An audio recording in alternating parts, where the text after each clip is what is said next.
நான் பச்சைக்கிளி ஆனதுலயே போயினுக்குறா. எங்க இருக்கிறாங்க உங்க அப்பா அம்மா? எங்க இருக்குது உங்க வீடு? எங்க இருக்குது என் வீடு? என் வீடு எல்லாம் வெட்டி போட்டு அழிச்சு போட்டு நீங்க வீடு கட்டினீங்க. சரி வாழ்ந்துட்டு போங்க நாய்ங்களேன்னு சொல்லிட்டு மலை மேல போனேன். அங்கேயும் வந்து உடைக்கிறீங்க மலைகள் எல்லாம். வீடு கட்ட கல்லு இல்லைன்னு சொல்லிட்டு எல்லா மலையும் உடச்சி எடுக்கிறீங்க. சரி உங்க சவகாசமே வேணாம்னு சொல்லிட்டு அப்படியே மேல அப்படியே பறந்துனுக்கு வந்து சரி நாலு மக்கப்பாடத்துல பாக்கலன்னு சொல்லிட்டு கீழே வந்தா புடிச்சு எங்களை வச்சு ஜோசியம் பாக்குறீங்க. நான் தெரியாம தான் கேக்குறேன். எங்களை பறிச்ச காடு உங்களை பறிச்ச காடு ஒண்ணு தானே? நான் சீட்டு எடுத்து குத்து ஜோசி எடுத்து பார்த்தா உங்களுக்கு பழிக்க போய் நீங்க வாழ போறீங்க. அறிவு வேணாம் உங்களுக்கு?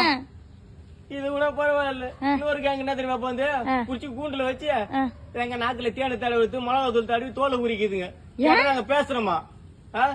நீங்க உங்களுக்கு ஆறு அறிவா எங்களுக்கு ஆறு அறிவா? கொஞ்சம் கூட அறிவு வேணா? பச்சைக்கிளி பேசுதா உங்களுக்கு? சாப்பிட்டே இல்லையாம்மா கேக்குறியா? ஏய் நல்ல வேலை ஞாபகப்படுத்தின. உன்னை பார்க்கும் போதே எனக்கு சாப்பிடணும் ஒரு ஆசையே வருது. ரொம்ப நாள் வாழ விடாம பண்ணீங்க. இப்ப வாழ்க்கையை முடிக்கலாம் பாக்குறீங்களா?